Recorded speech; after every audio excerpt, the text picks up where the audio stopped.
Juan Sebastián Elcano was a Spanish explorer of Basque origin who completed the first circumnavigation of the Earth. After Magellan's death in the Philippines, Elcano took command of the now Victoria from the Moluccas to Sanlúcar de Barrameda in Spain. Early life. Elcano was born in 1476 to Domingo Sebastián Elcano and Catalina del Puerto. He had three brothers: Domingo Elcano, a Catholic priest, Martin Pérez Elcano, and Anton Martin Elcano.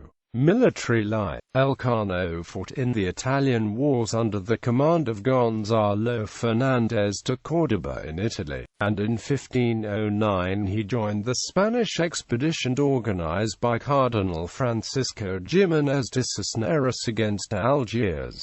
Merchant shipping. Elcano settled in Seville and became a merchant ship captain. After breaking Spanish laws by surrendering a ship to Genoan bankers in repayment of a debt, he sought a pardon from the Spanish King Charles I, by signing on as a subordinate officer for the Magellan expedition to the East Indies.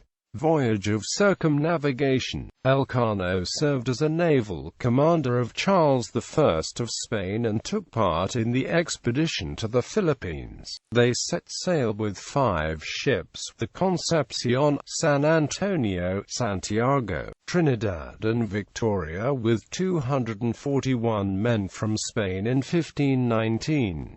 Elcano participated in a fierce mutiny against Magellan before the convoy discovered the passage through South America, the Strait of Magellan. He was spared by Magellan and after 5 months of hard labor in chains, was made captain of the galleon. The Santiago was later destroyed in a storm. The fleet sailed across the Atlantic Ocean to the eastern coast of Brazil and into Puerto San Julian in Argentina. Several days later they discovered a passage now known as the Strait of Magellan, located in the southern tip of South America, and sailed through the strait. A crew of the San Antonio mutinied and returned to Spain. On the 28th of November 1520, 3 ships set sail for the Pacific Ocean and about 19 men died before they reached Guam on the 6th of March 1521.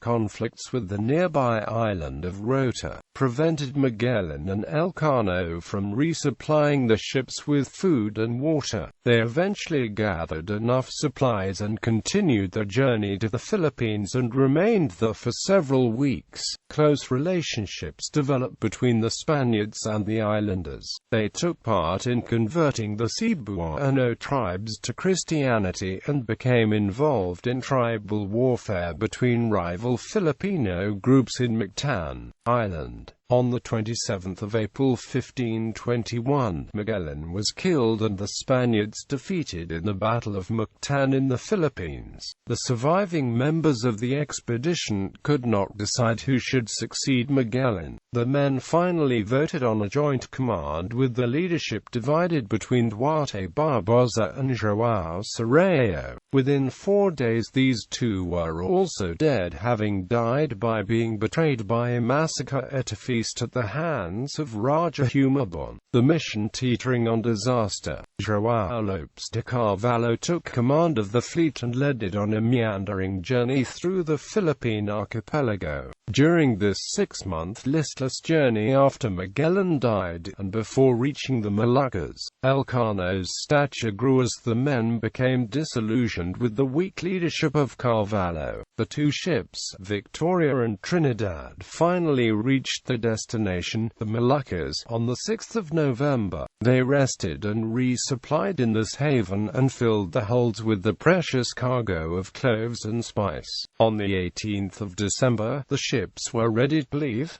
Trinidad sprang a leak, and was unable to be repaired. Carvalho stayed with the ship along with 52 others, hoping to return later. The Victoria, commanded by Elcano along with 17 other European survivors of the 240-man expedition and 40 more East Asians, continued its westward voyage to Spain, crossing the Indian and Atlantic Ocean.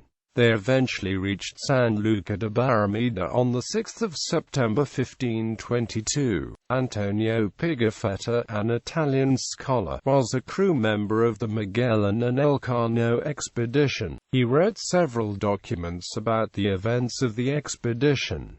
According to Pigafetta, the voyage covered 14,460 leagues, about 81,449 kilometers. Honors Elcano was awarded a coat of arms by Charles I of Spain, featuring a globe with the motto, Primus Circumdedis Me, and an annual pension. Dlouhý expedition. In 1525, Elcano went back to sea, and became a member of the Dlouhý expedition. He was appointed leader along with Garcia Jafre de Dlouhý as captains, who commanded 7 ships and sent to claim the East Indies for King Charles I of Spain. Both Elcano and Dlouhý and many other sailors died of malnutrition in the Pacific Ocean, but the survivors reached their destination and a few of them managed to return to Spain.